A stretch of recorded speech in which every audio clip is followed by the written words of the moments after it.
Olá! Hoje a gente vai mergulhar numa das questões mais radicais do poder. Pensa só, como é que uma nação inteira decide criar suas regras mais importantes, a sua Constituição, começando do zero absoluto? Vamos entender isso juntos? Pois é, essa é a grande pergunta. Imagina a cena. Não tem lei, não tem governo, nada. Só a tarefa de construir a base para toda uma sociedade. Por onde é que se começa? E, talvez o mais importante, de onde vem a autoridade para fazer uma coisa dessas? A resposta para isso está num conceito chamado poder constituinte. É bom pensar nele como o poder que dá o pontapé inicial em tudo, sabe? O poder que define as regras do jogo, antes mesmo do jogo começar. É a fonte de onde todos os outros poderes do Estado vão nascer. Para a gente entender isso de um jeito bem mais fácil, vamos usar uma analogia bem simples. Pensa na Constituição como se fosse uma casa. O poder constituinte se divide em 3 papéis. O arquiteto, que desenha a planta original, o reformador, que faz mudanças na estrutura, e o designer de interiores, que decora os cômodos dentro das regras já existentes. Vamos começar pelo papel mais importante de todos, o arquiteto. Na nossa analogia, esse é o poder constituinte originário. É ele que desenha a planta original da casa, ou seja, a primeiríssima Constituição. E é aqui que a coisa fica interessante, porque surge um debate filosófico profundo. Esse nosso arquiteto tem liberdade total para desenhar a nação como bem entender? Ou será que existem certos princípios, tipo umas leis da física da sociedade, que ele não pode simplesmente ignorar? Sobre essa questão, existem duas grandes correntes de pensamento. De um lado, os justnaturalistas. Eles acreditam que o arquiteto é um poder jurídico e que ele está, sim, limitado por um direito natural, por princípios universais de justiça. Do outro lado, os positivistas defendem que ele é um poder político, um poder de fato, sem nenhuma lei acima dele. Ele não segue a lei, ele cria a lei. E pela ótica positivista, que costuma ser a mais comum, esse poder tem 4 características marcantes. Ele é inicial, porque ele funda toda a ordem jurídica. Ele é autônomo, porque tem liberdade para definir tudo. É incondicionado, ou seja, não precisa seguir nenhuma regra que existia antes. E, isso aqui é crucial, ele é permanente. Mesmo depois que a casa está pronta, o poder de construir uma nova do zero nunca some. Ele só fica ali, adormecido, sabe? Porque o verdadeiro dono desse poder é sempre o povo. Ok, a casa está construída, mas nenhuma casa dura para sempre sem uma manutenção, né? E se a gente precisar de mudanças? É aí que entram os outros 2 papéis, o reformador e o designer de interiores.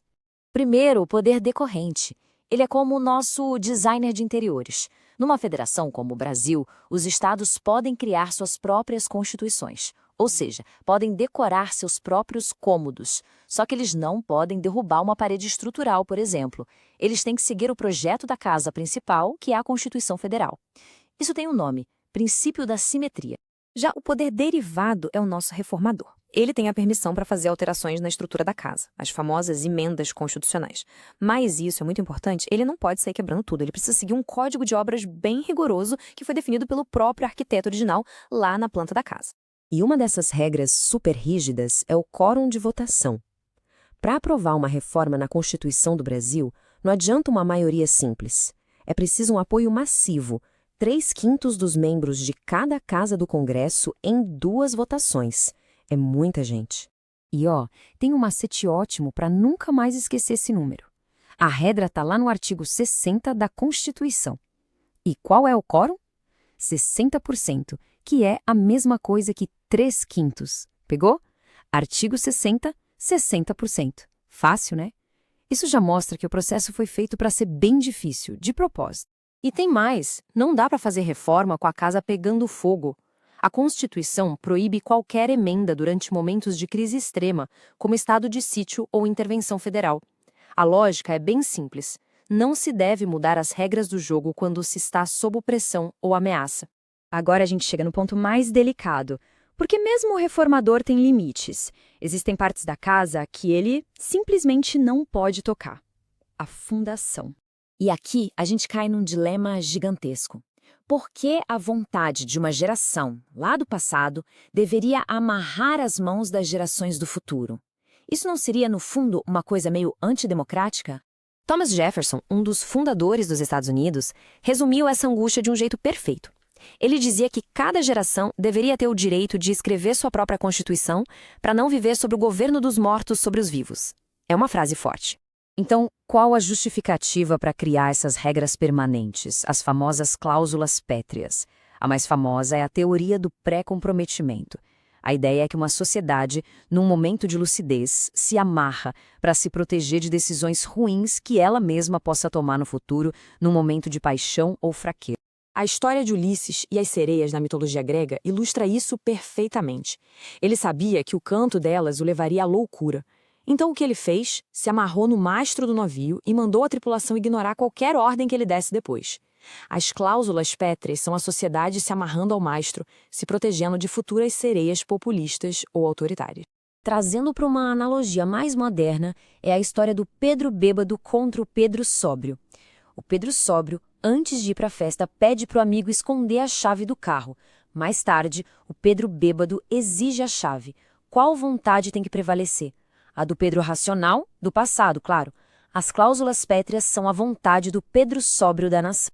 No fim das contas, tudo isso nos joga no meio de um grande paradoxo, que está no coração de qualquer governo moderno. De um lado, a gente tem o constitucionalismo, que é a ideia de limitar o poder para proteger direitos e princípios. Do outro, a gente tem a democracia, que é a ideia de que a vontade da maioria do momento deve prevalecer. As regras que não podem ser quebradas são exatamente o ponto em que esses dois gigantes entram em rota de colisão. E a questão final que fica no ar é essa. Na hora de decidir os rumos de uma nação, o que deve pesar mais? Os princípios de longo prazo, estabelecidos lá no passado, ou as paixões urgentes do presente? Não existe resposta fácil para isso. E é justamente na forma como cada país equilibra essa balança que ele define quem realmente é.